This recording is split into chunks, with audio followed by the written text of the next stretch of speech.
not always in his career. Earlier in his career, he would use his legs a lot. Yeah. Nobody could nobody could literally touch him, you know? Like when he fought Diego Chico Corrales, which was one of my favorite all-time fights, you know, because it was like, there was nothing for Diego to hit, and all of a sudden he just bounced in his face, blah, left hook from like 5 feet away. That's a Mayweather that I think nobody could possibly maybe. That was the pretty boy Floyd Mayweather. That was before he became Money Mayweather. But he started developing hand problems. He broke his hands multiple times. Arturo Gatti Mayweather. That was like his coming out party for the masses. Everyone fire. Because everybody knew Gotti. Everybody blood and guts fighter. Everybody's like, oh, let's see how Gotti does. And I remember seeing Gotti and being like, hand speed. He's got good hand speed, good power. I think it should be the first couple rounds somewhat competitive. Not even close. Not even close. I think Floyd's ability to shoulder roll and his ability to avoid shots and then land shots when you don't think he can is unparalleled. I mean, when he fought Canelo, he was like standing right in front of Canelo, and Canelo just whipped him. It was like, it was a life lesson. And then you look at how good Canelo's head movement got after that fight when he realized it. I mean, my God, when he fought Danny Jacobs, and Canelo's just standing right in front of him, that's all what he learned from fighting Floyd. It doesn't look like it, but obviously Mayweather hits and cracks. Maybe he's not a home run hitter, but he's definitely precise. Third base hitter, you know, because he hits guys and they're like, whoa, they feel it and then he gets out the way. I think definitely the greatest boxer maybe in my generation, but not the best fighter. I would say the best, you know, brawler boxer type fighter, Manny Pacquiao. Oh yeah, destroyer. He won world titles in 8 different weight classes. Who the fuck does that? And the way he did it, like, I'm a huge fan of Cole. I love that school. The way that he beat Cole, I didn't think nobody would have done it. Well, his legs, Manny's legs are like tree trunks. And the hand race, the power, speed, everything. I just always wish that the Mayweather Pacquiao fight would have taken place many years before the fight did. Well, it also took place and Manny went into the fight with a fucked up shoulder. I mean, he knew his shoulder was fucked up before that fight and just wanted that money and just let's see what happens. Shoot up the goal, unfortunate. Unfortunate for us. Unfortunate for us, but Floyd was smart. He's like, not yet. Wait until he started to fade a little bit. Like, okay, now. After Marquez knocked him out, Mayweather was like, Shane Mosley and stuff like that. well, Shane cracked him. Yeah, that was one of the hardest. He almost went down to the end. And Mayweather showed the dogs that he came back. Well, Shane he was a great fighter, but you know what Floyd brought to the table was that combination of discipline and technique and intelligence and just constant, steady improvement. I mean, that kind of was a treat. It was a treat to watch. And he's still out there doing these exhibitions, which is hilarious. Picking up 10 million here, 10 million there, fucking people up. People that have no business being in there with him. Yeah. Torturing it. I'm a mean motherfucker, so I personally like to see that. Especially when guys think, I've been boxing for like 2-3 years, I could act. Oh, hilarious. You don't get it. You know? It's funny because you think, like, my hands are good, I'm moving, I'm good, I'll be alright. And then you're in there with it, pop! And he's like standing right in front, pop! You're like, oh no. Like a coiled rattlesnake or something. Yeah. He's a special fighter. And I think he set the bar for a lot of upcoming guys. Like a lot of these guys like Javante, trained with him, all these guys, that sets the bar when you got a guy who's that good. And then you see how many doors you break down just by submitting to your craft, forgetting about the world. There's a million things I can be doing, but I'm just going to focus on this and everything else will come. I think maybe it's a story. Yeah. Like, look at all his accomplishments outside boxing. No, look, it's amazing what he's doing with business. I mean, I follow him on Instagram. It's hilarious. He's always in Abu Dhabi, Dubai, making deals. Look at my cars. Look at my watch. This is my big watch. I got a bigger watch. Sometimes I bust out this watch. He brings in like a fucking suitcase filled with $1 million watches. It's like, it's hilarious. Boxing money, man. And his boxing money is different than everybody's boxing money now. First of all, because he made so much, but then on top of it, he continues to make money even after he's semi-retired. He had it under his promotions. I remember interview or something that I read that him and De La Hoya fought. I think he made a couple, I want to say 17 million, something. It was like a good purse, but De La Hoya made like 100 million because it was under his promotion. And then right after that, Mayweather only did Mayweather promotion, and that's when that came in. That's when he started popping massive checks. Yeah, it spends a lot too, so he's got to keep that money going in. It's kind of fun to watch.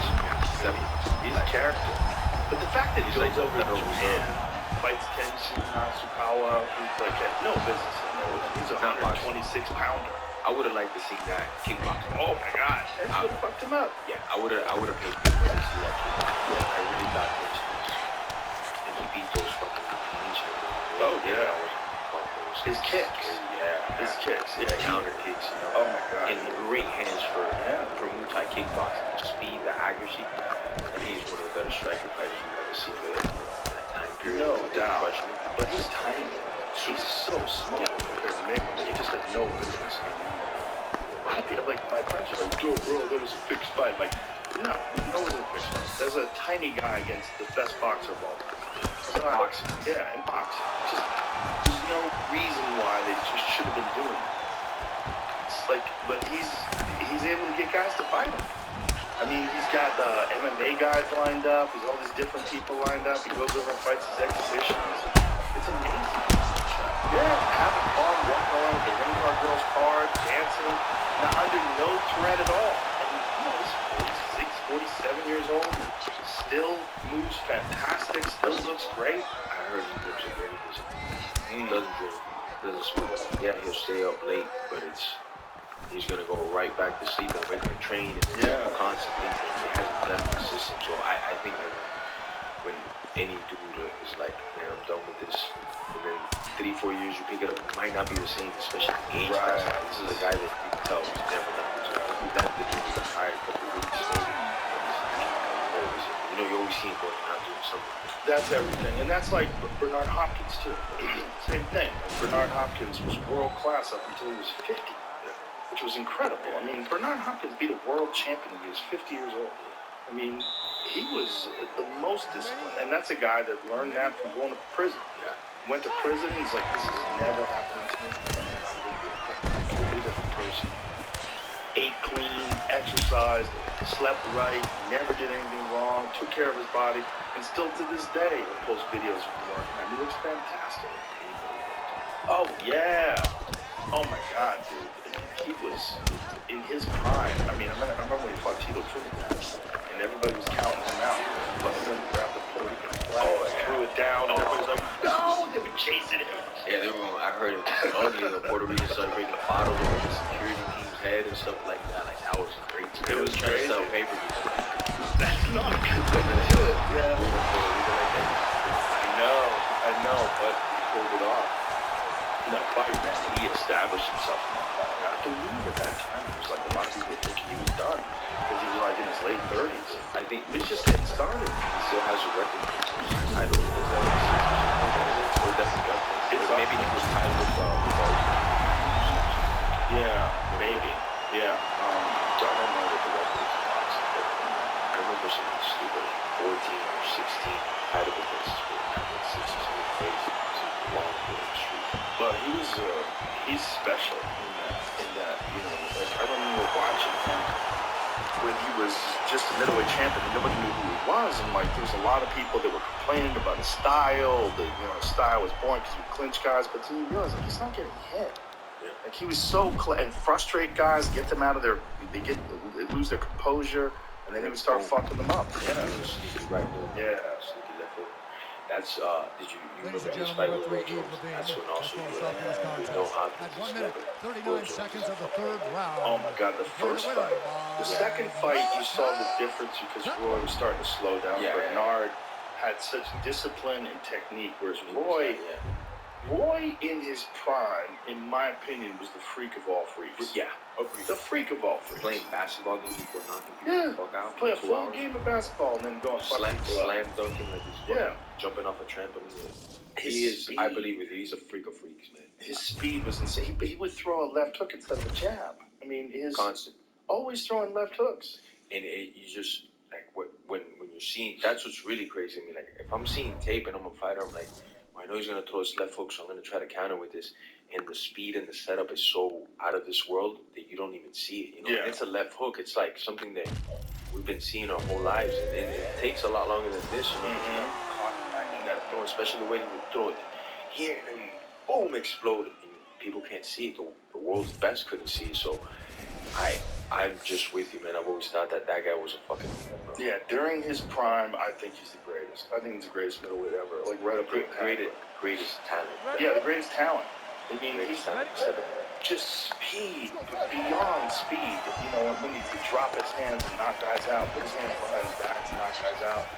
I mean, it was like his fights were executions. It was like Tyson in his prime. It was like you were waiting to see like when Roy was going to take guys out. I think even the previous right, because those reflexes just out of this fucking out of this world. People that weren't around when Roy was in his prime, I don't think they appreciate it. But man, I went up to heavyweight and beat Ruiz. But then I think that's what fucked him. I think going up to heavyweight, got up to like close to 200 pounds, and then came back to 75, and he looked soft. It looked like he just drained his body to make 75. And Tarver caught him and knocked him out. And Glenn Johnson knocked him out after that. It just happens. very true. Maybe if he didn't go to heavyweight. Yeah. Yeah, maybe if he stayed at light heavyweight. I mean, maybe, but that challenge to him, he started. James Toney, She beat James Toney and hit him with that left hook. James Toney was a defensive genius. And the fact that he was still fighting him, he just leaped in and dropped him with the left hook. That's like a perfect example. Like James Toney, yeah, he was born with fucking low radar, and he's still gonna see Woodrow's speed in his prime. It was crazy. Yeah, his speed was like complete next level. And you know, it's interesting that he still enjoys fighting so much that he's still doing it. I mean, he's in his 50s now. I get updates for Woodrow's videos and stuff. This dude still crazy. I would still place him slightly above average speed of most guys in boxing. I know, it's crazy. It's fucking nuts. And the last thing that leave a man is his power. Right. You know, so I'm very interested in that. Obviously, there's a big age gap. Roy Jones is 55. Pettis is still young, 34, 36, something like that. So that's why I really like this matchup, because Roy's boxing experience, but youth, because we know his youth. Yeah, he can pull out anything with that arrogance, that bravado that you bring. So, I'm pumped. I'm pumped. I don't know who gets it. Yeah, I don't know who gets it either. I'm leaning towards Roy, obviously, conventional wisdom, but youth is youth, and Pettis can crack. He did fight lighter, you know, when you really think about it. I mean, Pettis has fought at welterweight, which is 170 in boxing, 47, but he fought at 170, and Roy was the best ever at 75. So it's, you know, it's interesting. He was best ever at 68, too. You know, at 68, he was that speed is just, we could talk about it, just the speed of it. Yeah, we should probably watch a Roy Jones highlight. Put on a Roy Jones highlight reel. People that don't know, like these young kids, they're like, oh, Roy Jones, I saw him fight Mike Tyson. If Roy Jones would have had social media, he was coming up, he's talking about 300 people in college. Oh, yeah. Okay. Body shot, then. Yeah, oh my God. He was incredible. And just the speed. And you know, you ever seen his left arm? His left arm is like twice the size of his right arm. Yeah. And it has like a double bicep. It's crazy. He flexed for me. I was like, what is going on? One arm is like literally like 5 inches bigger. That's James Toney right James there. Toney. He just, look at it. Oh, the Vinny Pazienza fight. These were actually pretty good, man. The Vinny Pazienza fight was the only fight in the history of combat box where the opponent landed 0 punches in an entire round. Roy just fucking tuned him up and then begged the referee to stop it. He said to the referee, come on, man, stop it. And the referee was like, no. The first one was kind of competitive, right? No, he never fucking was. He fucking the Vinny Pazienza fight was incredible. Like, Vinny has no business beating him. Vinny started his career much lighter. And Roy was bigger, faster, more talented, more skilled, more confident. He was a freak of all freaks in his prime. Nobody was like him. Boom. Captain Hook. Boom. Captain Hook. He was amazing. Amazing. I'm excited that you have him. I'm excited that he's still enjoys competing. It's fun. I mean, we haven't seen him since that Tyson fight, but the Tyson fight was very different, you know? Look at him stay in front of people. That leading right hand, I think, one of the best right hands ever to grace. Also, his instincts, his fucking reflexes, they're off the charts. The constant mind games also the biggest thing. God damn, that speed. This is it. Hands behind the back. Pop. I mean, really, people, you know, he has that song, Y'all Must Have Forgot. I never forgot. I mean, I was a kid when he was coming up. So, giant Especially me being from Florida, and we're always Pensacola. Yeah, he put Florida on the map. Do you think that Pettis is going to continue boxing? Does he still have a contract with the PFL? I know he has some works with the PFL. I don't know if he'll be doing the next season or not. I don't know exactly, but I'm sure get details of that.